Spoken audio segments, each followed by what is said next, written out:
What's up, everyone? Howard Kingston here, entrepreneur, marketer, and co-founder of Growth Velocity Academy. How do you hire a world-class growth marketer or a full growth marketing team? Guys, this is important. This is one of the big moves you're going to take when you're growing your company, right? You've probably been doing a bit yourself up until now, and there's a certain point in time that you go, right, I'm ready to hire my first big commercial hires. And your investors are excited, you're excited. This is the person who's going to like figure out all the stuff and do all the work that you just don't have time to do anymore. When it comes to marketing, like, guess what? There's always so much to do, isn't there? And I don't want to like over talk this, but this is one of the most important hires you're going to make. Because think about it, this person is going to be responsible for bringing in business, bringing in leads, bringing in customers, positioning your company, breaking it into the market, and being your person who's kind of driving growth. So have I made it have I made it kind of important enough? Of course, it's so important to have that right person in place, isn't it?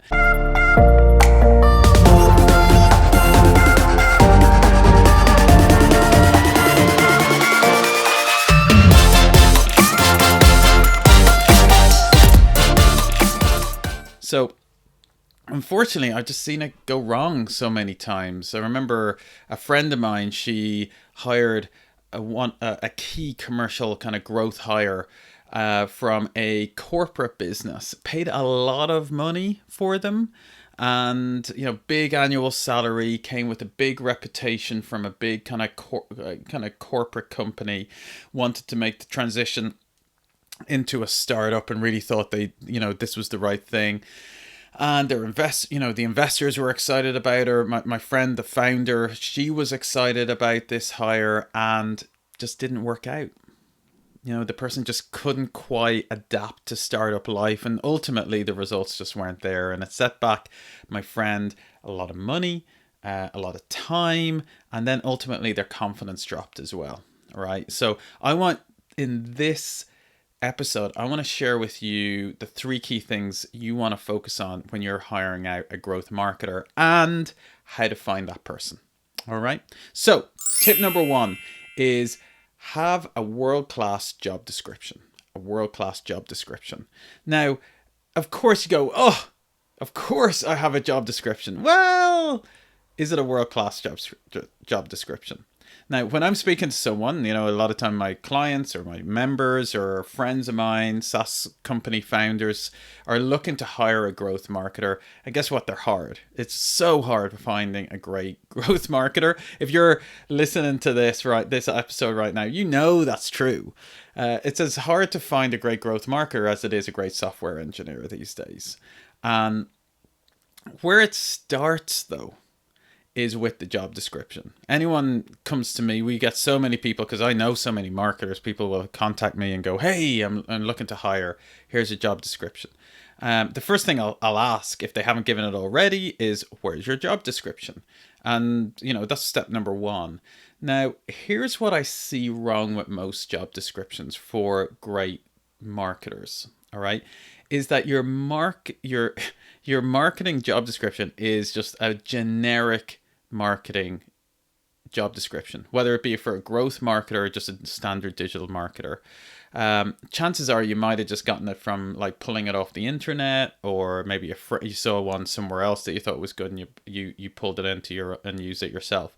Well, the problem with there is if you have a generic job description, you're going to get a generic type of person applying for it.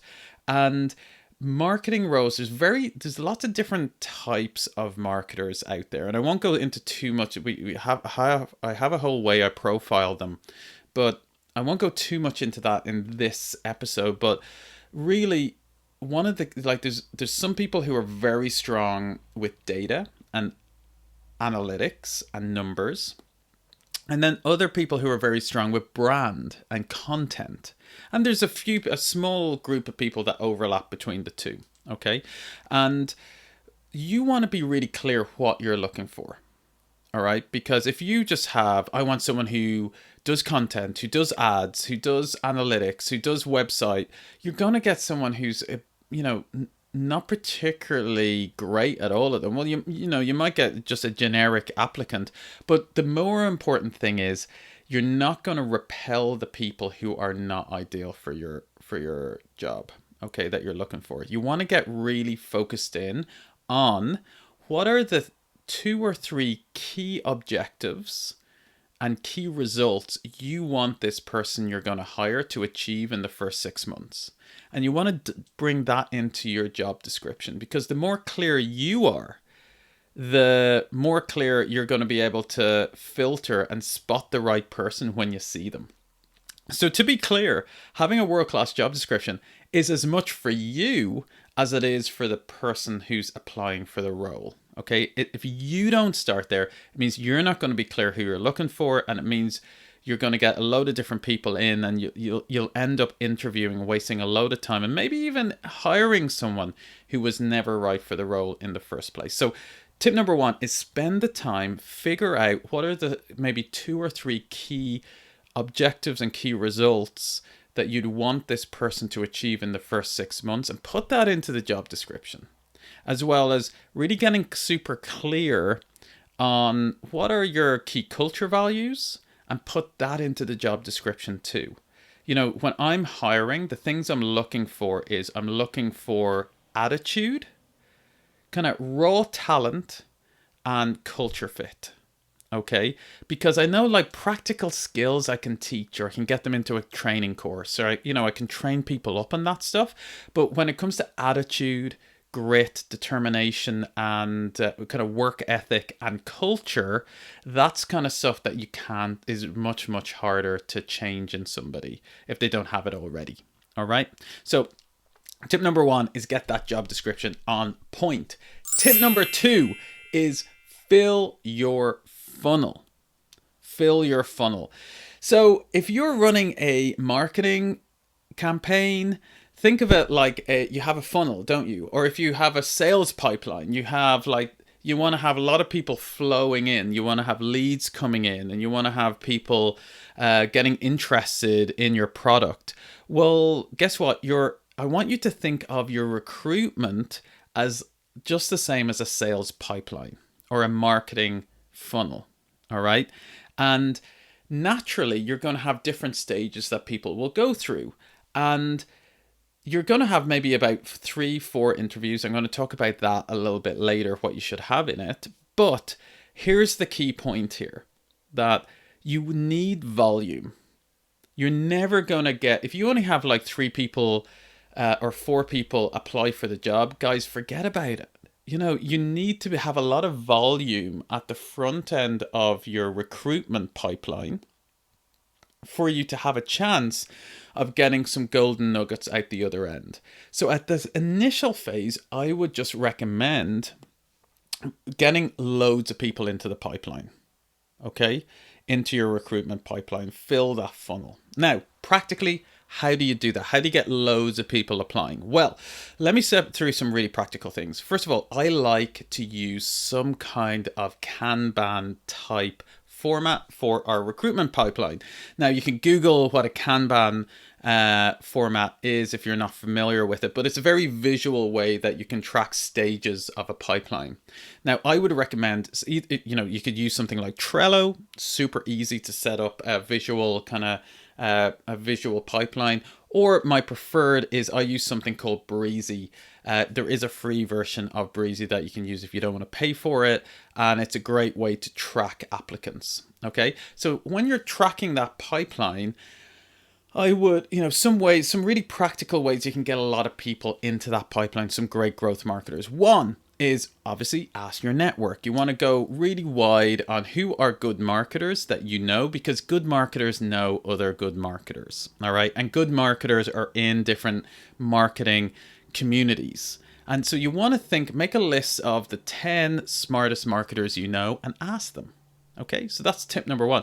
Tip number 2 is when you're using these different platforms, you can usually integrate them with the big job boards. Now, don't worry about using job boards like Indeed.com and all these kind of things.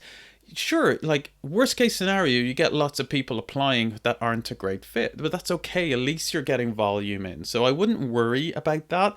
It might surprise you some of the applicants you get in, which are actually really, really good.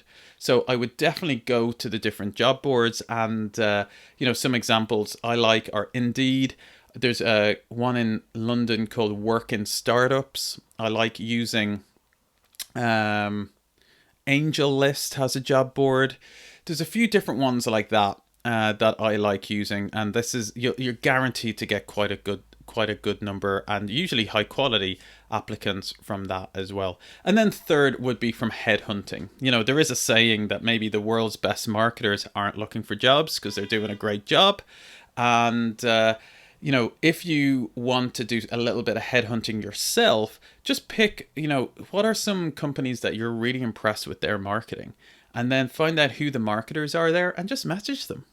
And I always like to just, send them a message on LinkedIn and say, hey, I've heard good things about you. I'd love to catch up sometime. And, everyone likes their ego rubbed a little bit, and most people will kind of know probably what this is about. And very often they'll have a chat with you, meet you for coffee or a Zoom or whatever that might be. All right. So tip number 2 is fill that funnel though. Make sure you get the volume on the applicant side, because if you don't have enough people applying in the first place, you just won't. Your probability of finding that one golden nugget of a person decreases significantly. And then tip number 3 is consistently test. So real big mistake I see people make is, I remember I used to do it when I started my very first business, my first person I was interviewing. You hear of all these questions that Google ask for interviewing and stuff, and you might have 5 interviews with 5 different people, and you ask 5 different types of questions, and the problem with that is you don't get any consistency. Okay, you need to have and you should have a consistent script that you run people through when you're interviewing them. All right, a bit like this is just like a sales process, guys. Just like when I'm training my sales team, I have a sales script for them, and you should too. In the same way, for your recruitment process, you should have a set system and a set recruitment interviewing script. Because guess what? If you interview 5 different people and you ask them 5 different sets of questions, and then one person really impresses you, how do you know what the other people, maybe they would have said different things that would have impressed you even more if you asked them the same questions? So it's really important to have that like standard questioning across all your applicants. Now, the process I like to follow is, and I've adapted it a bit, but you'll get the gist of it, is from a world-class book called Who. It's called Who. So check out that book. It's available on Amazon. And it's this process for interviewing people. It really gives you the set questions. A number of set questions that you can follow, and I largely follow that to the T. I really recommend you use that, and then make sure that you have a scorecard afterwards, and that can be simple on a piece of paper or on an Excel sheet, but you want to be able to score people on different areas. And especially if you're doing one interview and maybe your business partner or an investor or someone else is doing a second interview with this person, you want to both be scoring them on the same things. Okay, so examples of kind of categories you might score the person on is attitude, culture fit, skills to do the job in an exceptional way. Okay. These are ways that you can score someone from 0 to 5, 5 being the best, 0 being the worst. And the benefit for that is, these will be just a guide. If you're doing like 10 interviews, which is very often, you might do 10 interviews in a week. By the 10th interview, you kind of start forgetting what the first interview was like, or the number 3rd interview. And if you have everyone on an Excel sheet, it just allows you to kind of recap what people were strongest with. And at the end of the 10 interviews, it's very easy to see who were the top 1/3 of people. And they're the kind of people then you invite back for the second interview. Okay, so keep that scorecard and Finally, also do make sure you do ask them to do an activity, some kind of test, because don't forget, marketers are very good at telling you what you want to hear. That's why they're in marketing.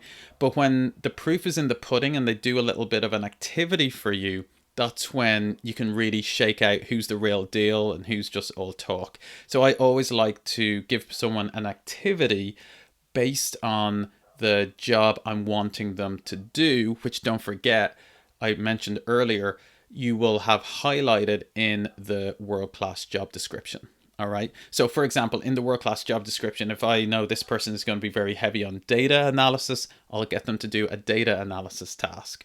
If they're going to be a content marketer, I'll probably get them to write a piece of content for me or create a content plan, for example. Does that make sense? And I'll usually give them a relatively short timeline on that as well. Maybe two or 3 days to do it. Okay, so guys, they're the 3 tips I've been giving you on how to hire and find a world-class growth marketer. Guys, I know it's hard to find that marketing person, but it's worth it if you do it in the right way. There's nothing worse than scrimping on this process and then getting the wrong person in place, and you can lose 6 months of time. So don't forget, 1, get that job description on point. 2, fill that funnel with as much people of the right type of people as you can. And 3, be consistent with your interviewing, and don't forget to do a test and a scorecard as well. Okay, so guys, if you know anyone who is interviewing for a growth marketer, always send them to this episode, because it'll be super useful for them as well. I've learned this over 10 years and I want to share it with as many people as possible. And don't forget to subscribe, and I'll see you on the next episode.